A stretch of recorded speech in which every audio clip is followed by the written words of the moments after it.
बहुत खुशी हो रही है आपको इस समय देखकर, क्योंकि जो अभी आपके थ्रू न्यूज़ आई थी कि आप किडनैप हो गए थे, काफ़ी दुर्भाग्यपूर्ण घटना थी आपके फैंस के लिए भी, आपके परिवार के लिए भी। प्लीज़ उस इंसिडेंट के बारे में कुछ बताइए। देखिए, 2 दिसंबर का एक शो था जिसके लिए 1 हफ़्ते पहले मुझे फ़ोन आया था कि मैं अनिल बोल रहा हूँ, आपका एक प्रोग्राम करवाना है हरिद्वार में। मैंने कहा हाँ यार, हरिद्वार तो बड़ी अच्छी जगह है, मुझे जाने का सपना भी मेरा। तो बोले सर ठीक है, तो एक बर्थडे शो है और रेडिसन में आपको रुकना है और वहीं आपका शो भी है। मैंने कहा ठीक है। तो पेमेंट की बात हुई, उन्होंने टोकन अमाउंट भी भेज दिया, टिकट भी भेज दिया और मैं दरभंगा से दिल्ली पहुँचा 6 बजे। स्पाइस जेट की फ़्लाइट पकड़ी, 6 सवा 6 बजे पहुँचा। वहाँ एक गाड़ी मुझे लेने आई, इनका फ़ोन आ गया, अरे सर वेलकम वेलकम वेलकम, आप एक काम कीजिए सर, दिल्ली सेकंड टोल नाके पे रुक जाइएगा। मैंने कहा क्यों? बोले आपको पूरा पेमेंट हम यहीं कर देंगे, आपको टोकन दिया था, पूरा पेमेंट यहीं कर देंगे, हम नहीं चाहते कि आपको कोई रिस्क हो। मैंने कहा वेरी गुड। वहाँ पहुँचे हम लोग, तो वहाँ इसका फ़ोन आया, बोले सर एक काम कीजिए, ये गाड़ी यहाँ छोड़ दीजिए, दूसरी गाड़ी आपको लेने आ रही है, आप आगे आ जाइए, मैं आपको आगे मिलता हूँ। तो वैसे भी लेट हो रहा था और बंदा ठीक से बात ही कर रहा था, तो मैंने सोचा कि जेन्युइन बंदा ही होगा। फिर मैं तो उस दूसरी गाड़ी में बैठ के गया, तो 2 लोग जो मुझे लेने आए थे वो फिर अच्छी अच्छी बातें करने लगे कि मैं आपका फ़ैन हूँ, ये है वो है। चली जा रही गाड़ी, चली जा रही गाड़ी, और 1 डेढ़ घंटे बाद गाड़ी किसी सुनसान जगह पे रुकी। सामने एक मारुति कार थी, उसमें से दो तीन मुस्टंडे निकले, एक इधर बैठ गया, एक इधर बैठ गया।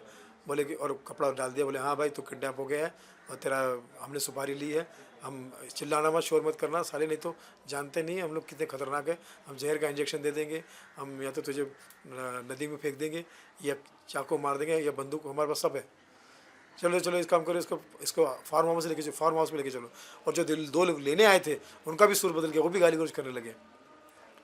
फिर एक घर में लेके गए, वो 2 माले का घर था। वहाँ पट्टी खुली तो वहाँ देखा डिम लाइट थी और 6-7 मुस्टंडे, किसी के मुंह पे पट्टी बंधी है, किसी के नहीं, ऐसे थे। और सब लोग मुझे धमकाने की कोशिश कर रहे थे, डराने की धमका कर, ये हो गया अब तू मारा जाएगा, कल तुझे फेंक देंगे, नदी में फेंक देंगे, कल पहाड़ से फेंक देंगे, फला कर देंगे, ये कर देंगे। मतलब कोई कमज़ोर दिल का आदमी होता तो उसको हार्ट फेल हो जाता उसका, इतना बुरा बर्ताव कर रहे थे वो। फिर बोले 20 लाख रुपए चाहिए, तो 20 लाख रुपए ला के दे। मैंने कहा 20 लाख रुपए कहाँ से ला के दूँ मैं, मेरे पास कहाँ से होगा? बोले नहीं तो फिर ये, तो मैंने कहा भाई मुझे एक काम करो, मुझे अभी ही छोड़ दो, मेरे साथ चलो, मैं कहीं कुछ ट्राई करता हूँ, जितना मिल जाए आपको दे देता हूँ, मुझे छोड़ दो, रात को ही छोड़ दो, मुझे बस स्टॉप पे छोड़ देना, मैं वहाँ रात को सोऊंगा, सुबह पहली बस पकड़ के निकल जाऊँगा। नहीं नहीं, बोले तब नहीं छोड़ेंगे, एक काम करो, इसको खाना खिलाओ, और खाना भी खिलाया और मुझे बोला कि अब आराम कर, सुबह बात करते हैं। तो सुबह सब लोग आए और सुबह आके कहते हैं कि हाँ भाई 15 लाख दे दे। फिर बातचीत हुई, बोले ठीक है 10 लाख में लॉक कर देते हैं, जा तू बाल बच्चों के साथ खेल, हाँ हमने तुझे आज़ाद कर दिया, जा खेल। और मुझे आंखों में पट्टी बांध के पीछे वाली सीट पे लिटा दिया, ना किसी को देखेगा ना किसी को दिखेगा। चले जा रहे थे और फिर रास्ते में मोबाइल उनके पास में था, छीन लिया था, मेरा पूरा डाटा चेंज कर लिया, मेरा डीपी बदल दिया, सब कुछ कर दिया। और धमकियाँ बहुत दे रहे कि तू अगर पुलिस के पास जाएगा तो गाड़ देंगे, हम तेरे पीछे पीछे, ये तेरे पूरे फैमिली का डाटा हमने ले लिया, ऐसा वैसा सब चल रहा था उनका। फिर मोबाइल पे बोलते थे हाँ भाई किससे मांगोगे, तो मैंने कहा मेरा श्रवण गुप्ता दोस्त है, अभिराज है, मेरा एक आरिफ भाई करके बंदा है, एक योगेश सिंह है, उनसे मैं मंगवाऊँ। तो सबसे मंगवाने के चक्कर में, अपना अपने किसी अकाउंट में लेने के चक्कर में बहुत लेट हो गया। एक एक ट्रांजेक्शन के लिए 1.5-1.5 घंटा लगता था उनका। उसमें बज गए 5:30-6 बज गए शाम तक, 8 बजे शुरू किया, 5:30-6 बज गए। तब तक श्रवण गुप्ता को शक हुआ, उन्होंने वाइफ को, मेरे वाइफ को फ़ोन करके बोला कि ऐसा ऐसा हो गया। वो दोनों पुलिस स्टेशन गए, आरिफ भाई भी चले गए, बोला हमारे फैमिली वकील है। और वहाँ से फिर पुलिस का फ़ोन भी मेरे मोबाइल पे आने लगा, तो वो घबरा गए, उन्होंने मुझे 8 लाख में ही मेरठ हाईवे पे छोड़ दिया और निकल गए।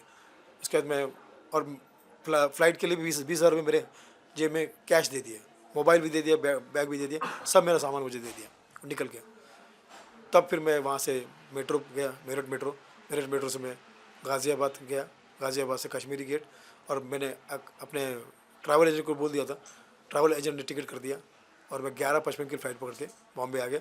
मुंबई पुलिस मेरे आसपास में थी, जैसे मैं घर पर पहुंचा पुलिस भी पहुंची, वो मुझे पुलिस स्टेशन लेके गई, उन्होंने अपना बयान लिखवा लिया, तब से लेके अब तक वो साथ में है। और थैंक्स टू योगी सरकार, मैं समझता हूँ कि बहुत जल्दी ही स्पीड में काम हुआ।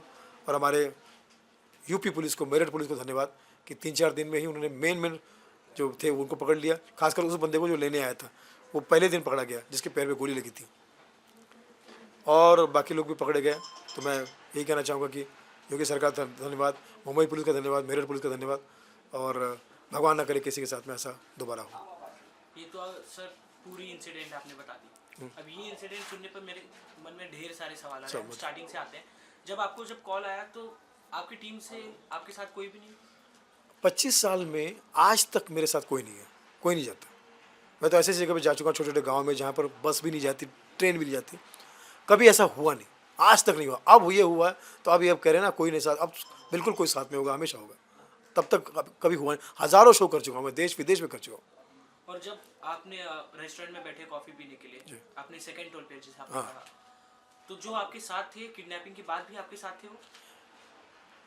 जो पहली गाड़ी थी वो तो निकल गई थी, जी। दूसरी गाड़ी में जो लोग साथ थे वो वही लोग थे, किडनैपर ही थे वो 2 लोग थे जो ना, ड्राइवर और जो जो बंदा लेने आया था ना, वो किडनैपर ही थे। और उनका व्यवहार? उनका शुरू में बहुत अच्छी बातें कर रहे थे, लेकिन जैसे जब उनके 2 लोग और मिल गए सुनसान सड़क पे, जब उनका पूरा मामला कंट्रोल में आ गया, रात के 11:30-12 बज चुके थे, तो फिर उनका टोन भी चेंज हो गया। वो उन्होंने बता दिया कि हम सब एक ही ग्रुप के लोग हैं और हमारी साजिश थी।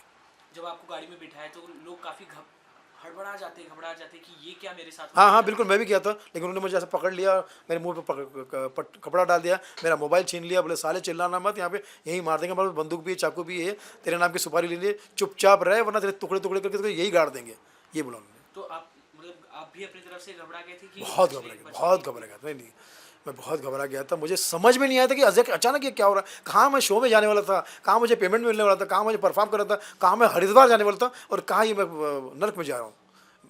मेरा मतलब बीपी लो हो गया था, मैं तो समझ में नहीं आ रहा था कि अब क्या होगा। तो जब आप पूरी रात जब उनके साथ थे, जी, तो जो आपके दुश्मन हैं, जो आपको मारना चाहते हैं, आपसे पैसा हथियाना चाहते हैं, तो क्या ख्याल आते हैं? जेब चेक किया उन्होंने, जेब में जो 2-4 हज़ार 5,000 रुपये कैश थे वो निकाल लिया, मोबाइल अपने पास ले लिया, सब कुछ अर्धमराई तो कर दिया उन्होंने मुझे, ठीक है।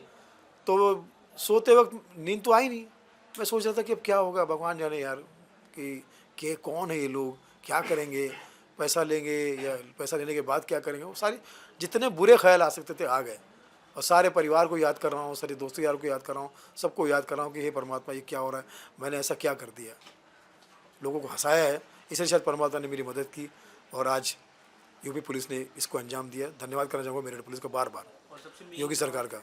मेन सवाल सर, जब आपको उन्होंने छोड़ा, आपकी जेब में 20,000 कैश दिए, फ्लाइट की टिकट दिए, तो जब आप अकेले वापस घर अपने यहाँ लौट कर आ रहे थे, तब आपके मन में क्या ख्याल है कि वापस मेरे साथ कुछ ना हो? बिल्कुल यही ख्याल था।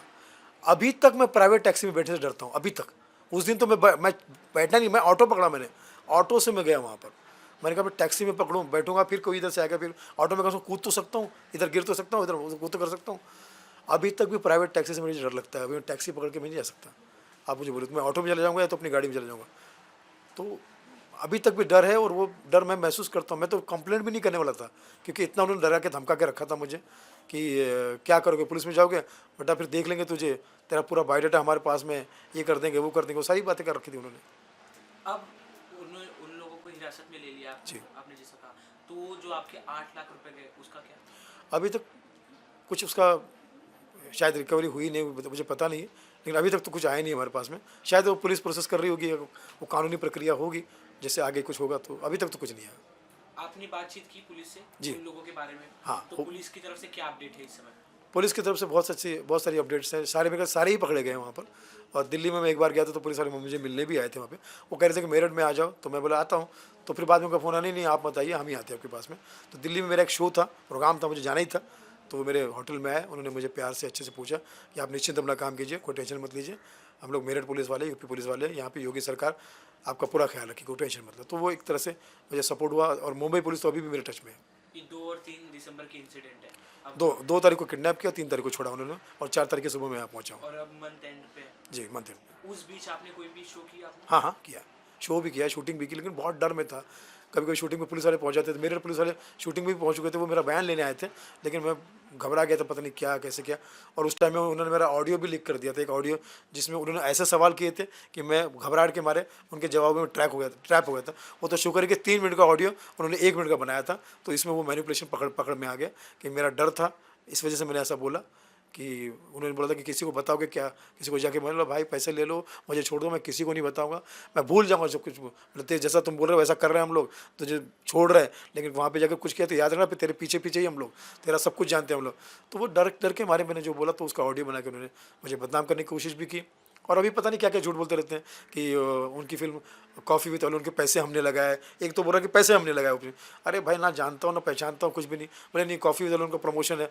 अरे भाई मैं मेरी फिल्म 21 को लगी 22 को उतर गई और ये इंसिडेंट्स है 2 तारीख का 3-4 तारीख उसमें कोई थिएटर में फिल्म नहीं मैं क्यों किसी का प्रमोशन करूँगा। जी, ये बात भी काफ़ी उठी थी, जी फेयर स्टंट हो सकती है सुनील जी की तरफ से। बिल्कुल। तो लेकिन क्या क्लियरिफिकेशन लेकिन है? जब जब ये बात मेरी जब सामने आई, एक तो मेरी फिल्म का प्रमोशन मैं क्यों करूं जब मेरी फिल्म 21 को लेकर 22 को उतर गई, ठीक है। ये 2-3 तारीख मतलब 10 दिन के बाद क्यों करूंगा जिसमें कि थिएटर में फिल्म नहीं। दूसरा, जब ये मुश्ताक खान सामने आया तब पता चला कि ये सचमुच जेन्युइन गैंग है और मेरा किडनैप जेन्युइन हुआ है। फिर राजेश पुरी जी के साथ भी यही हुआ था। फिर आने वाले शक्ति कपूर का टारगेट था उनका। अभी तो पुलिस वाले खुद पता कर रहे हैं कि भाई उनके तो ये रेगुलर लोग थे, इनकी तो पूरी टीम थी। तो मुझे इस तरह से बदनाम करके, क्योंकि फिल्मी आदमी है तो उसको ऐसा बोल दो वैसा बोल दो वैसा ऐसा बदनाम करने की बहुत कोशिश की। Again thanks to Meerut police और यूपी सरकार, योगी सरकार, कि भाई ये फास्ट ट्रैक पे किया और सच को सामने लाने का काम किया। इसके लिए मैं धन्यवाद करना चाहूँगा। जी, आपने जो मुश्ताक जी का नाम लिया, शक्ति कपूर जी का नाम लिया, उस पर भी हम आएंगे। पर एक चीज़ कि आप एज अ सेलिब्रिटी, आपको देख के काफ़ी लोग कॉमेडी सीख रहे हैं। अभी काफ़ी लोग बड़े भी हुए हैं आपको देखकर। तो जब आपने बोला कि आपको जब धर लिया, उन लोगों ने किडनैप कर लिया, आप बहुत घबरा गई। ये जाहिर सी बात है कि आप किसी को बोल नहीं सकते थे, पर आपने कहा कि मैं आवाज़ नहीं उठाना चाहता था, कंप्लेन नहीं करना चाहता। क्या ये चीज़ सही थी? उस वक्त के लिए तो मैं इतना डर गया था कि मेरे मुंह से आवाज़ नहीं निकल रही थी, घबरा गया था, कांप रहा था मैं। मुझे वो दृश्य याद आ रहे थे कि क्या होगा कैसे होगा। मतलब इस तरह से था कि फिर मैं सोच रहा था कि यार जान बची लाखों पाए, मैं क्या करूं, अब छोड़ दो, बच के आ गए, ये सोच रहा था। लेकिन फिर पुलिस ने हिम्मत दी, पर परिवार ने हिम्मत दी, सब ने मिलकर फिर ये काम किया मैंने। अब सेलिब्रिटी को कितने ज़्यादा सेफ्टी और कितनी ज़्यादा सुरक्षा बहुत सुरक्षित रहना चाहिए। ये जो मोबाइल है इसका अब सही उपयोग आप अपने लिए कीजिए। एक अपना फैमिली ग्रुप बनाइए जिसमें 5-6 लोग घर वाले रखिए, 2-4 लोग मार्केट के रखिए, लाइक पुलिस वाले या कोई वकील है या कोई पत्रकार है, उनको रखिए और उनको बताते रहिए कि आप कहाँ पहुँचे, कैसे पहुँचे। ड्राइवर का ड्राइविंग लाइसेंस, गाड़ी का नंबर, ड्राइवर का फ़ोटो, जहाँ शो हो रहा है उसका परमिशन का फ़ोटो, उनका आधार कार्ड, और वहाँ के 2-3 बाउंसर रख लो। 5-10 हज़ार में 2-3 बाउंसर आ जाते हैं, वो रख लो। आपकी जान का सदका समझ कर रख लो। आपके साथ में हमेशा नुकसान आपका नहीं होगा। नहीं तो इस तरह से वारदातें अभी मोबाइल के ज़माने में कभी भी कुछ हो सकता है। आपकी जो वेल विशर है, आपको जो चाहने वाले हैं, उनसे क्या कहना चाहेंगे? और आप आगे के लिए आप अपने आप के कितना ज़्यादा सेफ्टी रखेंगे वो भी बता दीजिए। जैसे कि मैंने कहा कि अभी जो मोबाइल का इस्तेमाल मैंने करना शुरू कर दिया है, अब अपने लिए ग्रुप बना लिया है। मैं ग्रुप को पूरा बताते रहता हूँ कि मैं कहाँ जा रहा हूँ, क्या नहीं जा रहा हूँ, कौन लेके जा रहा है, ड्राइवर का नंबर, गाड़ी का नंबर, ड्राइविंग लाइसेंस, प्रोग्राम का एड्रेस, लोकेशन ये दे रहा हूँ।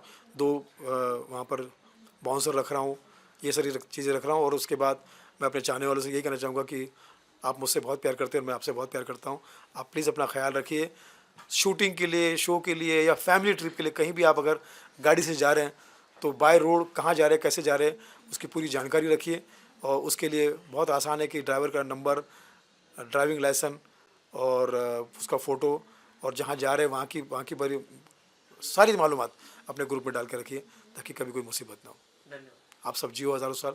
यही तहदे से दुआ Sunil Pal. Love you all. News Nation अब व्हाट्सएप पर खबरों की ताजा अपडेट के लिए न्यूज नेशन के इस क्यूआर कोड को स्कैन करें